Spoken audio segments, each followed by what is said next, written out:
Hey everyone, how you doing? This is Amon Green, Gourmet Packers all-time leading rusher, and you're watching Packers Total Access Live, your daily source for Packer content. Go Pack, go!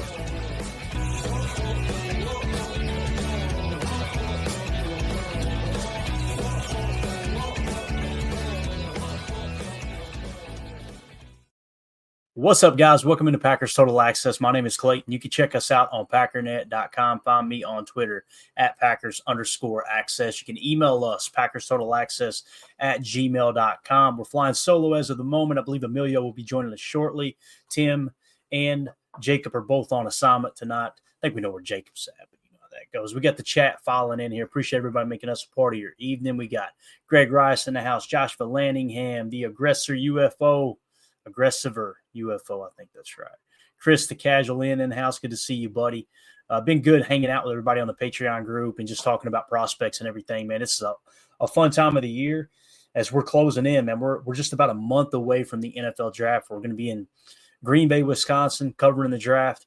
Obviously going to be there for part of it, hanging out with everybody, and then going back to Command Central and doing a live stream. It's going to be, I'm so glad I let my wife talk me into going. Because I knew we would regret it if we didn't. And I'm already, again, a month out, and you continue to get more and more excited. It's going to be a lot of fun. I can't wait. And looking forward to meeting many people there as well. We got Bates in the house, Ron Sample, Drew D, Josh Vallanningham. I think I said Josh already. Prince in the house, Respect Oranges. Good to see everybody. Hit that like button on the way in if you don't mind. Now, we had a little bit of breaking news earlier today, which is really cool. We've been talking a lot about James Pearce Jr., and we've kind of followed along this entire process. If you guys have watched this channel for some time, back in the off season, we were doing a little show that we called, College Football Total Access. So we started kind of dabbling a bit into college football podcasts. And now the reason we stopped doing that was because it didn't get a lot of views, didn't get a lot of listens. And I think it's because, most people don't follow college football. They're just Packer fans in here. And we didn't want to continue to pump out content that people didn't want to watch, right? But what we do remember is toward the end of the season, James Pearce Jr. was like the second highest rated prospect on the consensus big board. He was right there in the top 5 the entire time. And then all of a sudden you get into the off season, into what we call lying season, and he starts to drop a little bit, right? And you hear these rumblings about potential character issues and this and that. Now, if you guys have watched the show here recently, we did a full deep dive into that. We came away as a group saying there's nothing there. Little bit different with Mike Green. We came away from that one going, that's a little shaky. So we did mark our board like, hey, dig a little deeper into the personal stuff before you draft him, is kind of how we would approach that if we were the GM, if we were the front office. With James Pearce Jr., came away totally different, right? So we've been talking about James Pearce Jr. a lot, and on our draft board, he's ranked really, really high. We actually have him as the 10th best prospect. And listen, that's not my personal opinion. You guys know how our board's created. I didn't go and watch the tape and go, yep, James Pearce Jr. is better than this guy. We took a multitude of factors and threw him into the hopper here. Basically, in 2023, he was the 12th highest graded edge defender in all of college football. He dropped to 28th, which is still a very high score. It's probably in the 80s, I'm sure. The PFF Big Board had him at 29 at the end of the college football season. And by the end of the college football season, the consensus Big Board had him at 13. So he was still a top 15 pick, according to the consensus Big Board, going into the offseason, right? Well, Daniel Jeremiah had him in the 20 spot. The 33rd team and Kyle Krabs had him in the 13 spot. Dane Brugler has him in the 21 spot. And he scored a 9+ RAS. So he's checked the boxes all the way across the board. Now, we heard early on, I think it might have been at the Combine, that the Packers had met with him. So we, slapped the cheese emoji up on him, right? Because obviously the Packers are showing a little bit of interest in him. It's not quite a top 30 visit, but, it's interest. He was also a captain of the University of Tennessee football team. And it just so happens, I did a deep dive earlier today on thresholds, and he just about meets the maximum criteria in terms of athletic threshold, right? So when you look at our board, what you have with James Pearce Jr. is you've got a solid grade of 13.6 showing him as the 10th best prospect. You've got PFF checks out. You've got our head scouts, right, in Dane Brugler and Daniel Jeremiah and Kyle Krabs. That all checks out across the board. The RAS checks out. And now all of a sudden today we had some breaking news as it was reported by @Jacobson on Twitter. Easton Butler tweeted it out and brought it to my attention. The Packers are hosting Tennessee edge defender James Pearce on a top 30 visit. So now on the board, he has the target emoji, right? So essentially, we've got our first prospect on the board that's got 4 emojis. Now, keep in mind, and I'm going to leave this up to the group and Tim and Emilio, who joins us now. We're going to kind of dive in and decide what do we want to do in terms of the threshold. Do we want to make it like absolute stickler that they've got to meet that maximum threshold of everything, or do we want to kind of, give and take a little bit? Because with James Pearce Jr., what it essentially comes down to is he's about 10 to 12 pounds off. He's about 10 to 12 pounds light for the edge position. That's the minimum aspect of what that threshold would be, if that makes sense. So he's 10 pounds lighter than where our minimum number would be. It's pretty close, yeah. I think weight would be the only one I would be a little bit more lenient on. I think, like we've talked about, you can't teach height and hand size and all that. So let's go from there and see. But I would say maybe we could be lenient on weight, but we'll talk about it for sure. Yeah. So here's the article I put together for our Patreon group earlier today. I said, which defenders in this year's draft meet the Packers athletic threshold. Okay. And I'm just going to read here for just a second to give you guys a little background as to how we came up with these numbers. It says edge defenders are a tricky bunch since they blur the lines between 4-3 defensive ends and 34 outside linebackers. Depending on the scheme, for the Green Bay Packers, who run a base 4-3 under Jeff Hafley, we're mostly looking at guys who play defensive end in their system, hand in the dirt rushers who can set the edge and chase quarterbacks. But some 3-4 outside linebackers could slide into that role too, especially if they've got the size and versatility to adapt. I'll dig into the 2025 NFL draft class with full combine data as of March 21st, 2025, and ID those who hit the Packers' athletic thresholds: height, weight, arm length, 40-yard dash, 3-cone, short shuttle, bench press, vertical, and broad jump. Let's roll. So we jump in, and here's what the historical thresholds are, Emilio. The Packers target edge defenders who can dominate in their 4-3 front. Think Rashawn Gary, 6'5", 277 with an RAS of 995, or Preston Smith, 6'5", 265, RAS of 862. They need speed to rush, power to stop the run, and agility to drop occasionally. And people may roll their eyes at that, but how many times last year did we holler 55 drop on Chalk Talk? Because Kingsley Enagbare was dropping into coverage. If anything, James Pearce Jr. is more equipped to do that, then, it's like if you put him in that position and said, okay, yeah, he's 10 pounds lighter than we actually would want him to be, or maybe even 20 pounds lighter, right? Whatever it may be. And we'll get to it right here in a second. The fact that he can drop into coverage, you've seen that at Tennessee a time or two as well. And boy, is he quick. I mean, he looks fluid. Someone had put the tweet out of him at the combine, and they were like, this dude looks like a DB back here running these shuttle drills. Right. So, and yeah, you can't the bending, the smoothness in the hips and the ankles and the fluidity, all that stuff. That's key. I mean, you have to have that. You're more flexible. All that helps you. I think that having him, they ran mostly a 4-2-5 most of the time. So he's kind of used to that nickel look. I think when we're looking at our numbers, we also did just have the 1 year right as our 4-3. Preston being the number, and then I think maybe we need to look at LVN and kind of maybe taking Enigbare's height. Maybe we get a little bit tighter average on it, but I think that it's completely fair that we want a little bit of height over there because you need that reach to get out on the lineman. Definitely. So here are all the requirements, okay? And you'll notice in parentheses, it'll give a little bit more detail. Height is 6'3" plus 6'4" inch plus is preferred. So anybody 6'3" and above kind of meets their recent criteria. Okay. Weight 250 plus, but 260 pound plus is ideal. Well, he comes in at 245 pounds, I think. So you're talking no about problem. I'll take that. Exactly. So if he's at 245 and you tack on 10 pounds, well, now he's at 255. It's still on the low end. You'd like him to be 260 plus, but 255 for someone who's an absolute speed demon coming off the edge. Yep. tackle well too. I mean, come on, what are we even Well, talking? and I thought you were gonna. I'm glad you didn't say it. I thought he was gonna come in 225, 235. Right. Lean, mean, and that would have been tough to kind of take. But that's not a problem for me at all. I think that would be one we could go with.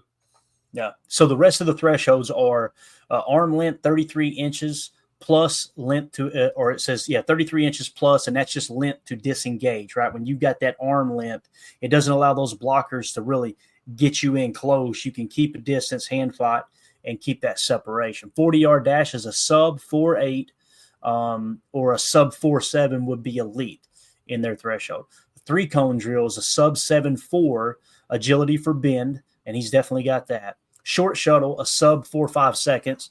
Lateral burst, bench press, 20 plus reps, strength at the point of attack. Vertical jump is 32 inches. That's for explosiveness. We've talked about that explosion grade that you typically get because you get your broad jump and your vertical jump. They'll take that. And I want to say they take the 40, maybe the 10-yard split. And that would, in the old days they did, they may have changed it. That would be combined to be the explosion grade. Right. Broad jump, 9'6", plus, that's lower body power, obviously, and an RAS of 8+, but 9+ is the goal. So those LVN was 9+, right? RAS. Yeah. Oh yeah. He was a dog. Yeah, no doubt. So it says, here's the breakdown of notable edge defenders, 4-3 DNs, 3-4 outside linebackers who could fit Green Bay's 4-3 DN role from the 2025 Combine using official stats. I'll flag those who hit the Packers thresholds and estimate RAS where possible. Some top guys sat out drills, so I'll project based on tape and buzz. All right. So right at the top of the list, James Pearce Jr., 6'5", 243. And you see how it says he's light there, right? Yep. I wish that went next to my name when I went to the doctor. Oh, he's a little light. I don't have that problem. Arm length, 33.5 inches. 40-yard dash, 4.47 40-yard dash. 3 cones, 7.12. Short shuttle, 4.35. Bench press, 21 reps. Vertical, 34 inches. Broad jump, 10'3" on the broad jump. His RAS estimated at about a 9.5. Fit, yes, Pearce is under 250 pounds, but his 4.4, 740, and explosiveness 10.3 broad are elite. Bendy, speed rusher, top 10 lock is what it said. You know all he needs? Cheese curds make my stomach hurt all the time, but I do eat them though. That'll do it. I'm telling you. That's all we need. That's all we need, Clay. I mean, and the fact I was listening to GM Shuffle earlier, he was talking about the arm length for O-line, and he was saying, you know what they need to have is a punch length depth. So instead, you take the hand size if the dude's got shorter arms, but his punch is at the bottom of his wrist till his, till the bend in his shoulder. Even the dude with smaller hands, maybe shorter arms, he could have a longer punch than a guy with bigger hands, that's just reaching out, to the tip of your middle finger. So looking at the 33-inch arms, no problem for him. I think that it would be cool, though, if we ever get to our alignments and we have that number. He said that they don't do it, but I think that'd be kind of cool. That's something, to keep in mind as we're looking at these arm lengths. 33 is that magic number that they're looking for O-linemen. 32, they start to go, is he going to make it? So I think that's something that we need to keep an eye on while we're looking at DNs. Yeah, no doubt. And it sounds like you've been doing some studying, Emilio. I love it, dude. I've been trying. Yeah, I'm still behind on some. I'm still catching up on Move the Sticks, but it's coming together. Do you feel like already, and say no if it's the end, I don't want you to blow smoke here. Do you feel like helping do the show, you're more engaged this year in how the draft operates and the stuff behind the scenes? Isn't it wild? It's crazy. Any show I'm listening to, it's like, especially you guys, when you're talking, I'll guess what you're thinking. Right. Whoever the player is, you might be talking about, hey, who's that one guy from Texas A&M, or things like that. But then I just kind of, when I'm listening to them, all right, where's he at on our board? Where would we have him? Is there anything that I'm taking from them that they see that we could put, hey, he has an elite explosion? The numbers I was sending earlier was like Mark Dominic from GM Shuffle. Those were his numbers on grades on Ashton Genty and the running backs as he's going through them. So maybe it's just a little note that we can have that adds it in there because we don't have Lombardi anymore. But little things like that, you just see it come across, and it's really fun to follow it like that. Yeah, definitely, man. So second on the list is Shamar Stewart, Texas A&M. All right. You guys know he's been in for a top 30 visit as well. We can hit his and we'll skip over everyone else. I'll just name them off and then I'll give you guys the damn near perfect fits. Okay. Because these are just the guys that are kind of in the ballpark. They think they would qualify. But if you want to get real picky, who are the best fits? We'll hit those in a second. So Shamar Stewart, 6'5.5", 267 pounds, 34 and 1/8 of an inch is the arm length. 40-yard dash is a 4.59, 3 cones 7.25, short shuttle 4.42, bench press 24 reps, vertical 40 inches, broad jump 10'11". RAS estimated at a 9.8 is what the robot spit out here for me. Okay, fit. Yes, Stewart's a freak, 6'5.5", 267 pounds, 40-inch vert, blah, blah, blah. Speed and power fit, Green Bay's defensive mold, first-round stud. Next on the list is Nick Scourton out of Texas A&M. We've talked about him a little bit. Abdul Carter, he's going to be the first edge defender to go if the injury doesn't set him back any, right? Landon Jackson's another one. You guys notice on this picture right here why I put Landon Jackson there? He's like in the 30 spot on our big board. Does that not look like Max Crosby 2.0 right there? It really does. I was gonna one of those on Move the Sticks. They were doing, would you rather, or who would you rather have? Mm-hmm. The one was Landon Jackson versus Jack Sawyer. Who would you take right now? Landon Jackson versus Jack Sawyer. Let me look at the board. Let me cheat here. Landon Jackson is in the 32 spot on our board. All right. Okay. And again, he's spoiler alert. He's a threshold fit for sure. Yep. Jack Sawyer is 42 on our big board. He's also a threshold fit, if I remember correctly. So we'll get down to the list of those here in a second. For me, I would take Landon Jackson over Jack Sawyer. What about you, man? How do you I would do the same thing. I think that just size, speed, explosion. I think that he would probably be the move. That's kind of where they were leaning as well. Though they have kind of been back and forth on it. The other one he had was Darius Alexander versus Farmer on D line. Ooh. That was another one. And then what triggered it was when you brought up Abdul Carter. DJ gave this to the Browns. He goes, all right, we go into the Browns office. I walk up to the whiteboard draft room, right? I write 2 things on the whiteboard. First thing is Shedeur Sanders and Nick Scorton.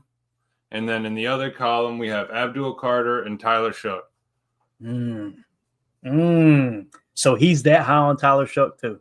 He's not that completely, but he's saying, what would you do? Would you rather take that second quarterback off the board, right? And maybe a lesser D end or a lesser explosive guy? Because he's saying, obviously, Nick doesn't have the same explosion that Abdul Carter does, right? Abdul is a freak. He is top of the list for a reason. Would you rather take the chance on the second quarterback off and a lesser D end, or take that freak at D end, put him next to Myles Garrett, get one-on-ones all day long, and then take a shot on a bigger body, heady quarterback with 4 degrees and everything like that? So what it comes down to is Shedeur Sanders. Is Shedeur Sanders a true franchise quarterback, right? The more I hear, I don't feel like that. And again, this isn't everybody collectively, but like Greg Cosell talking about him, he's a good quarterback in the right system. I don't want to hear that from someone I'm about to give the franchise to. If you're gonna take one that early, you better know that's the dude. So if it were me, I would probably go is the other option, and like you said, would it be Abdul Carter and Tyler Shook? Is that right? Yep. I would probably go that route, and who knows, maybe another quarterback that's rated higher on your board falls to absolutely. you. Can you imagine though? Like you got Myles Garrett, an absolute elite DN. You bring in Abdul Carter on the other side. Mm-hmm. Your defense might win you some games. You might have a chance, to run it. I mean, if you get a guy that wants to play football at quarterback, we're good to go. All right, and we'll come back to this in just a second. Since you're bringing this talk up, I'm glad you did, man. This is great. I got us all off track. I'm sorry. No, it's I had to ask you. It's better to talk about this stuff as we go. So this is good stuff, man. So let's look at the board. Let's pretend this is how the Browns board is set, right? They got Cam Ward in the 5 spot. I'm assuming he's saying that he's going to be gone, right? Right. Yep. When the Browns pick. So when you get to the Browns pick, you've got Abdul Carter, who's the number 3 prospect, right? Mm-hmm. And then you've got to go down to number 14 to find Shedeur Sanders. Now, we always say one tier higher, the quarterback will leap, right? Well, he's got a grade of 17.9, which means he would leap into this range, right? Okay. So he would be in this pocket of players right here. Well, guess what? Abdul Carter is, let's see how many tiers ahead of him. That would be 2. So he's 2 full tiers ahead of Shedeur Sanders. That you're gifting. Yep, that you're already gifting a tier. Right. So he's technically 3 tiers higher. Give him that 1 tier jump. Abdul Carter's still 2 tiers higher. I'm going Abdul Carter. The worst thing would be you reach a little bit and take Shedeur Sanders. He's not the franchise quarterback you thought. And now you took a much lesser player in Scourton because, again, let's look where Scourton is on the board. And he's a good player, don't get me wrong. But he's in the 37 spot, right? So you're saying, this guy might be the quarterback, the franchise quarterback, but we're going to pass up on some are saying a generational top talent at the edge defender position. And you already have one of those on your team. Why not just try to bring in another? I mean, you know how much he could learn from him. You know how explosive that defense could be. And that's exactly where DJ was. He goes, he couldn't look away from his board, right? How are you going to let a guy with that much talent slip you by and you take that next quarterback? Is it really worth it? Can you make a run, with someone maybe second, third round talent? Yeah, and here are Nick Scourton. Is it Scourton or Scourton? How did they say? I've heard both. Okay. I think they said Scourton, but okay. We'll go with Scourton. I'll forget it, but we'll still try to go with Scourton. So he's on the list. Abdul Carter, obviously on the list. Now he's a little bit shorter, obviously 6'3", 259, but he fits the threshold. Landon Jackson, 6'6" and a quarter, 264, 34.5-inch arms or reach. I'm sorry, arm length. And Daryl says Pearce Jr. wingspan 82 inches, Jackson's is 81 inches, Jackson's is 82. And that's exactly what I was talking about earlier. Pearce Jr. has, he could just have a wider chest. He's got 33-inch arms and he's 6'3". Landon Jackson's 6'4" with 34-inch arms. You know what I mean? The dude could have broad shoulders, and that's a completely different reach if you're punching coming along the edge. Yeah, that's a great point. That's kind of like stride length and 40-yard dash, right? Yeah. It's like you don't take into account the stride length. I learned that through Greg Cosell, and he said, man, I used to see the 40-yard dash, and I'd watch the tape and go, that guy's faster than his 40-yard dash. That's weird. Then you see him on the football field, and that stride length, it really makes a difference. It does. So next, like I said, Landon Jackson, you got Donovan Ezaraku out of Boston College. Then we got Jack Sawyer. He's on the list as well, 6'4.5", 262, 33.25 inch. His 40-yard dash was a 4.72, okay? So not quite as quick. 20 reps on the bench. That checks out, obviously. 8.5 is the estimated RAS. Princely Humanamelon, if I'm saying that right. He fits the bill here for the most part. Josiah Stewart. Now, you'll notice on some of these, Emilio, see the parentheses right here. Josiah Stewart, it says 6'1". That's too short. Right. 245 pounds. That's too light. Arm length. That's too short. Right. So you get some of those that they're throwing on the kind of on the verge of being in the threshold, and then you'll see the final product here in a second. So Josiah Stewart does it. I mean, he was that season 5 card, Clay, 97 overall, dropped him right in there at the edge, man. He kind of shored up that defense a little bit. You can do it, right? You can get it done. See. Next, you got Kamen Rucker, if I'm saying that correctly. Kamen Rucker. Height, 6'1.5 inch. He's short for height. His weight's okay. His arm length is short.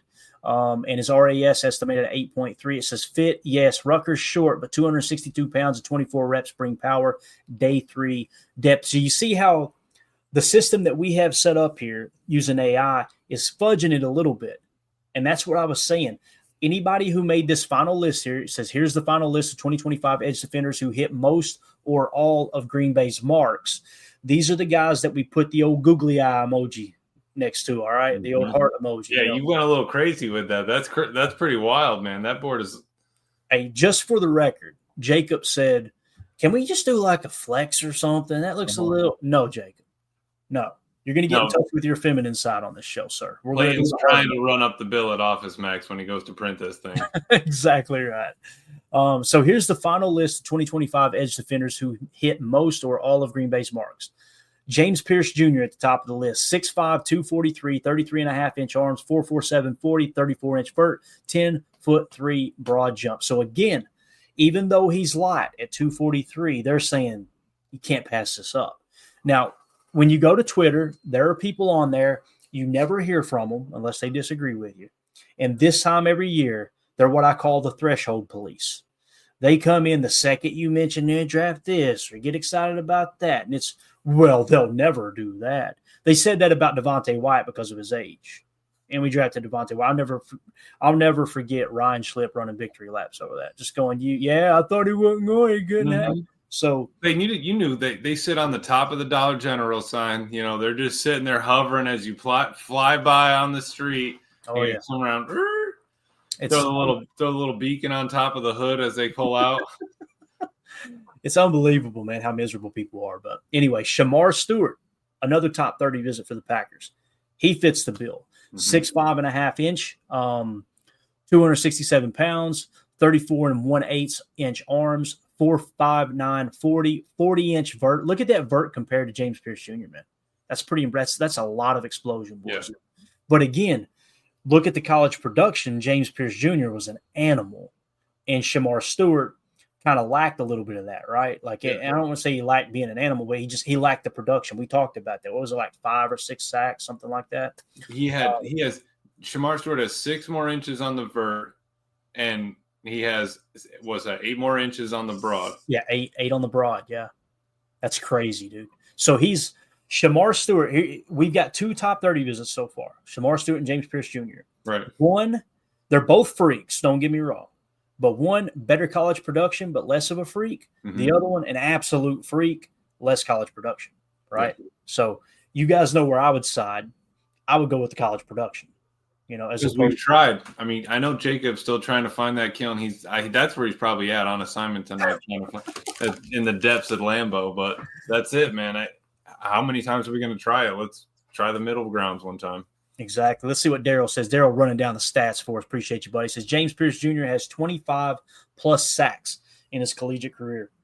How many does Shamar have? Look that up for us if you don't care, Daryl. You can be our stat guy tonight. See how many Shamar Stewart had in his college career. So remember that, Emilio, 25-plus sacks. Nick Scorton, right? Yeah. Nick Scorton, 6'4", 280, 33 3/4 inch arms, 4'7", blah, blah, blah. He meets the final list here. Abdul Carter meets the final list, obviously. Landon Jackson meets it. Jack Sawyer meets it. Princely meets it. And Kamen Rucker meets it. So you've got a nice little blend there, right? You got a couple of guys that are probably going to go really early in the draft. You got one that'll probably go middle of the first round. A couple of them that might go middle of the first round, to be honest with you. And then it kind of, on the backside, it's like most of these are first round or early second. And then that Kamen Rucker is going to be a much later pick, obviously. I don't even know where he's at on our board. So here's what the verdict said, all right? Top fits are Shamar Stewart and Landon Jackson. So it differentiates those between everyone else. So those are hands down. If you went just athletic threshold, they're the perfect edge defenders for Green Bay, according to how Goody drafts, all right? Both massive. We talked about the size and everything, right? This is both massive with freaky athleticism and speed that match Gary's mold. Talking about Rashawn Gary. That some people hate, thinks he's bad at football. But anyway, James Pearce Jr. is a top 10 speed demon, though light, and Abdul Carter could be a unicorn if Pro Day confirms his buzz. Nick Scorton brings day one power, while Jack Sawyer, Princely Umanamellon, and Kamen Rucker offer day 2/3 depth. Donovan Ezaraku and Josiah Stewart miss size marks, but could flex in sub packages. This class is stacked. Packers could grab a stud to pair with Rashawn Gary. So to catch us back up on that really quickly, Prince was asking, how is Pearce first a run, or is he just a pass rush specialist? On PFF's big board, his pass rush grade last year was an 89.4. Run defense was an 84.1. True pass set, 83.7. With a pass rush win rate of 23% and a run stop rate of 10%. Yeah, so he was cranking the numbers out, and then I can just pull up Jackson real quick. But while we are doing that, Chad Inc. ran down the numbers. Stewart, 4.5 sacks. You see what I'm saying? It's tough, man. That's in his career. Am I right? That's correct, right? I thought it was this year. It could be, though. You never know. No, he said it right there, Chad. 1.5 sacks each of 3 seasons. Is that right? Wow. That is crazy if that's true. Holy cow. Yeah, so again, that's the rundown of the athletic thresholds in terms of the edge defenders. I've got a tape here of coaching film of James Pearce Jr. And Emilio, I'm itching to show it on the show. Mm-hmm. Do you think we should do it? Oh man, I don't want to be the one that gets the next. I'm trying to make you take the heat. Yeah, I don't want to take the heat on the next copyright. People are going, why are you saying that, Clayton? Because we're told we're allowed to use this tape, right? But where AI is so involved with identifying copyright stuff, if someone else shared these exact clips, right, then it could trigger an AI like, hey, someone else used this on YouTube. They just got to click, hey, that's my content, whether it's theirs or not. Obviously, they don't own the college tape. And bang, they hit us with a copyright. That's what happened before. It was Michael Pratt video. Yep. And because it triggered an automatic copyright, somebody was a jerk and said, well, I'm going to claim that. And bang, there we were. That's how we got demonetized and everything. So to the best of my knowledge, that's what it was. Daryl says Abdul Carter is on James Pearce Jr. level on sacking numbers, almost the same. Yeah, Abdul Carter had a lot of good production, if I remember correctly. And that's good to see. I mean, if the dude is a freak in the unicorn that's going to go first overall, your next best bet could be the producing numbers guy that's still basically a freak, you know? Yeah. So for me, man, what it's coming down to, let's go back to the big board now, and then we'll come back to some of this threshold talk here in a second. When you go to the big board, now you've got to take all these things into consideration. Everything we just talked about, right? All the good fits when it comes to edge defenders. So why don't we just do this? Let's just cut to the chase here, and let's go to just edge defenders. All right. And this should be in order of their overall grade. Correct. So on our big board, we've got Abdul Carter 1, James Pearce Jr. 2, Shamar Stewart 3, Mike Green 4, Michael Williams 5, Jalen Walker 6, Donovan Ezaraku 7, then Landon Jackson in the 8 spot. Now keep in mind, Landon Jackson's got the googly eye emoji there, right? Mm-hmm. So for me, James Pearce Jr. is a better prospect than Shamar Stewart. Whichever one of those are available, Shamar Stewart still scares me, but damn, Emilio, he graded out well on our board, man. 17.3. He really did. And it's tough. You know what I think really helped him was the fact that as you're looking at those numbers, his PFF 22, no bueno, right? Hit to 23. He was 333, not great, but he's getting better. 24, that's what really saved him because, you know, we went back and said, all right, are we going to really penalize this guy for having an 855 and 22 and a 333 and 33 if he cleaned it up and got on the move this year? We really only want that to benefit him. So that in conjunction with the boards loving him, had turned up at the Super Bowl. And like you were saying earlier, those guys that hit the board, hit the match going across, you know, let's see that Senior Bowl. Let's see where he is on, you know, if he's in the teens on the DJ and 33rd and all that, then all right, how's his RAS? What's Greg Cosell think of him? If you have somebody that's hitting all those, he's proficient. He's showing up in each opportunity he's getting. It's interesting, man.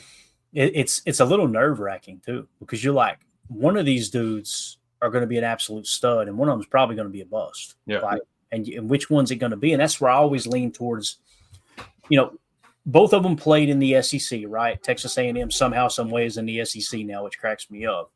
So they're both in the SEC. They both played, you know, just like Big Ten. They played top-end talent for the most part, you know, as terms of opponents.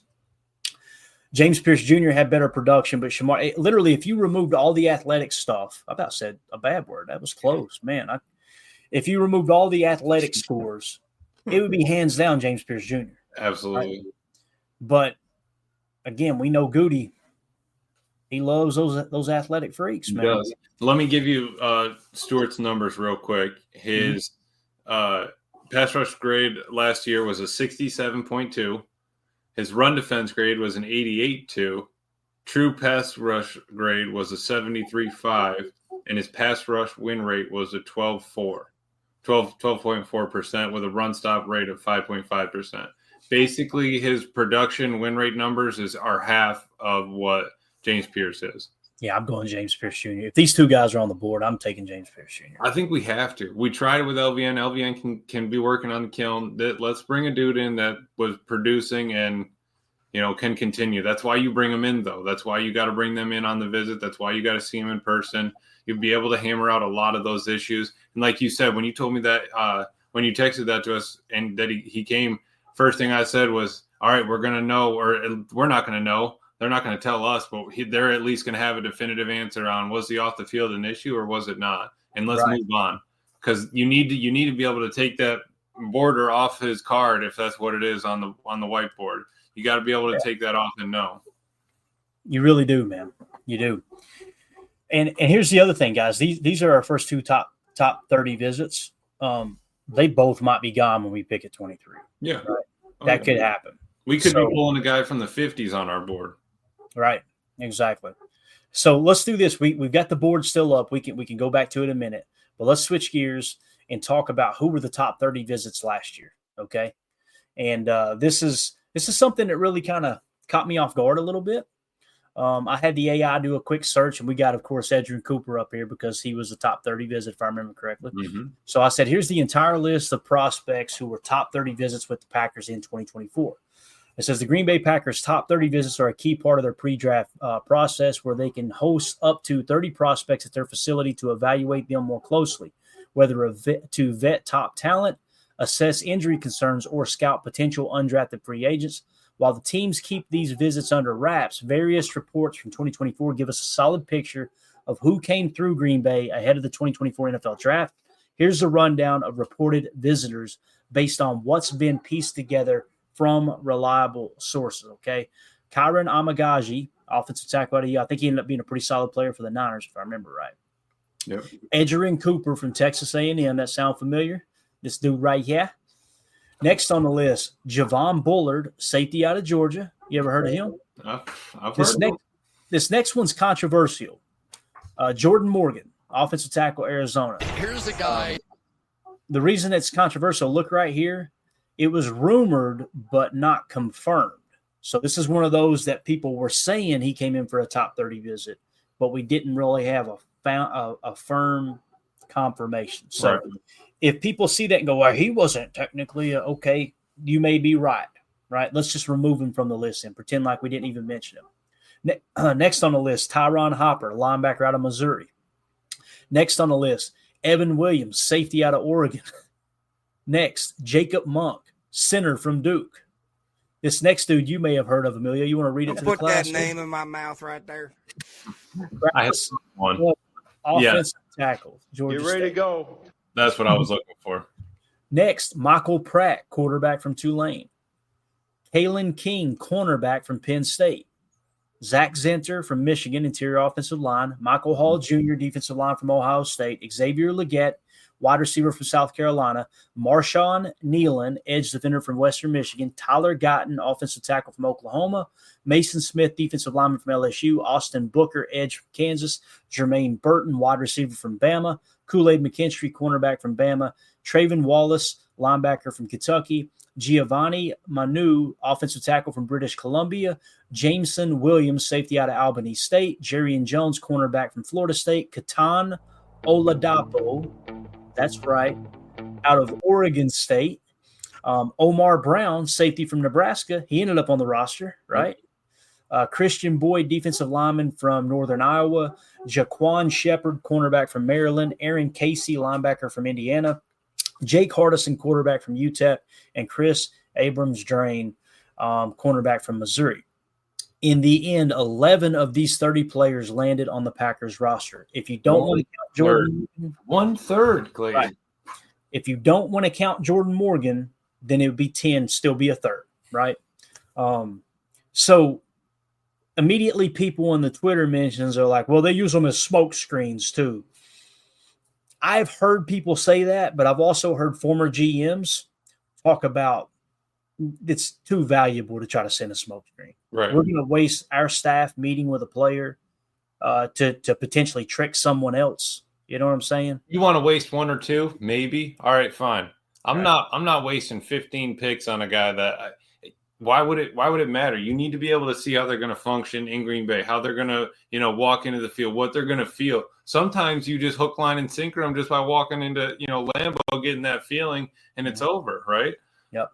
And not that necessarily they have the ability to sign no one else, but you can kind of feel that buy-in, and it's like, all right, this is the dude. This is one of the dudes. Yeah, because that's what kind of DJ and Buck were saying. It's like, what do I think a guy's going to be like when he's in my room? When I'm on the whiteboard and I'm saying, hey, we're going to be cover 3, 3 high, 4 under. I want you to do X, Y, and Z in the flat. I want you to do this in hook curl. Are you paying attention? Do you want to be here? Did you sign up for money?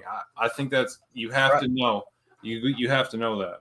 It's important, man. It is. So again, at the end of the day, and one of the conversations we were having on Twitter was, well, James Pearce Jr. doesn't meet their size threshold. And I knew exactly what he was talking about. And I just rolled my eyes. I'm like, I'm not on Twitter to argue. Mm-hmm. Yeah, we're talking 10 pounds. That's what we're talking.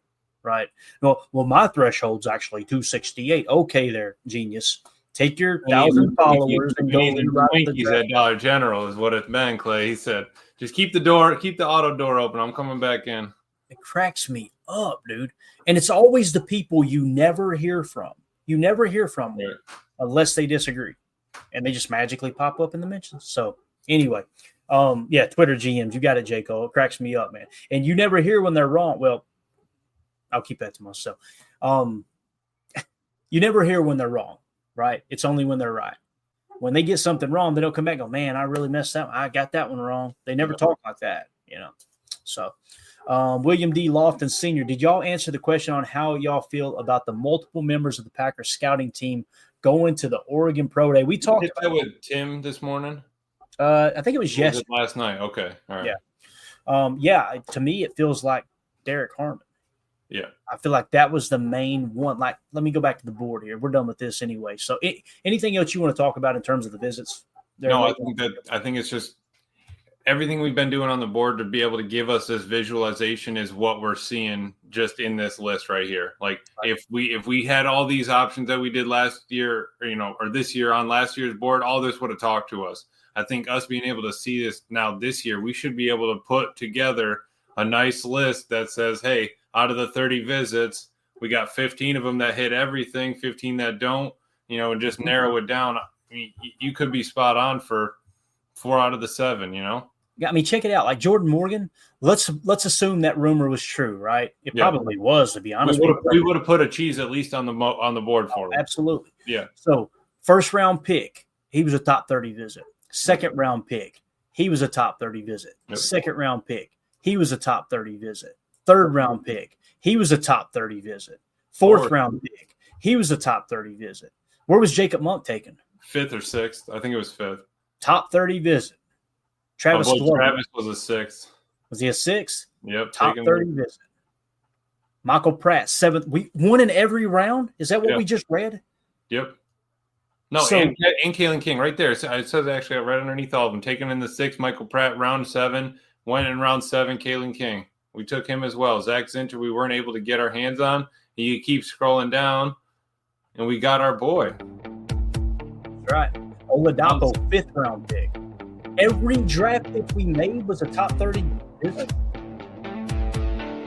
It's there.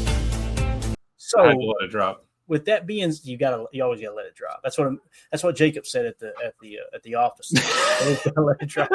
So, every one of our picks last year were a top 30 visit, according to this.